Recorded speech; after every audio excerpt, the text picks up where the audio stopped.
ಕನ್ನಡ ನಾಡು, ಇದು ಕನ್ನಡಿಗರ ನಾಡಿಮಿಡಿತ. ಬಳ್ಳಾರಿ ಜಿಲ್ಲೆಯ ವಿವಿಧ ಪೊಲೀಸ್ ಠಾಣೆಗಳ ವ್ಯಾಪ್ತಿಯಲ್ಲಿ ವಶಪಡಿಸಿಕೊಂಡಿದ್ದ ಸುಮಾರು 6,68,655 ಮೌಲ್ಯದ 15.740 ಕೆಜಿ ಗಾಂಜಾವನ್ನು ನ್ಯಾಯಾಲಯದ ಆದೇಶದಂತೆ ನಾಶ ಮಾಡಲಾಯಿತು.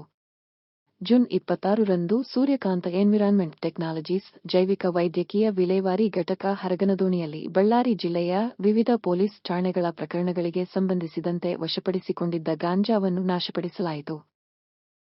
ಜಿಲ್ಲಾ ಪೊಲೀಸ್ ವರಿಷ್ಠಾಧಿಕಾರಿ ಸುಮನ್ ಪೆನ್ನೇಕರ್ ಅವರ ಅಧ್ಯಕ್ಷತೆಯಲ್ಲಿ ನಡೆದ ಪ್ರಕ್ರಿಯೆಯಲ್ಲಿ ಹೆಚ್ಚುವರಿ ಪೊಲೀಸ್ ಅಧೀಕ್ಷಕರು, ಎನ್ಡಿಪಿಎಸ್ ನೋಡಲ್ ಅಧಿಕಾರಿಗಳು, ವಿವಿಧ ಪೊಲೀಸ್ ಠಾಣೆಗಳ ಅಧಿಕಾರಿಗಳು ಹಾಗೂ ಸಿಬ್ಬಂದಿ ಉಪಸ್ಥಿತರಿದ್ದರು. ಅಧಿಕೃತ ಮಾಹಿತಿಯ ಪ್ರಕಾರ ನ್ಯಾಯಾಲಯದ ನಿರ್ದೇಶನದಂತೆ ಜಪ್ತಿ ಮಾಡಲಾಗಿದ್ದ 15.740 ಕೆಜಿ ಗಾಂಜಾ ಸೇರಿದಂತೆ ಒಟ್ಟು 6,68,655 ಮೌಲ್ಯದ ಮಾದಕ ವಸ್ತುವನ್ನು ನಿಯಮಾನುಸಾರ ವಿಲೇವಾರಿ ಮಾಡಲಾಗಿದೆ. ಈ ಕ್ರಮವು ಮಾದಕ ವಸ್ತುಗಳ ಅಕ್ರಮ ಸಾಗಣೆ ಹಾಗೂ ಮಾರಾಟ ತಡೆಗೆ ಪೊಲೀಸ್ ಇಲಾಖೆ ಕೈಗೊಂಡಿರುವ ಕಾರ್ಯಾಚರಣೆಯ ಭಾಗವಾಗಿದೆ.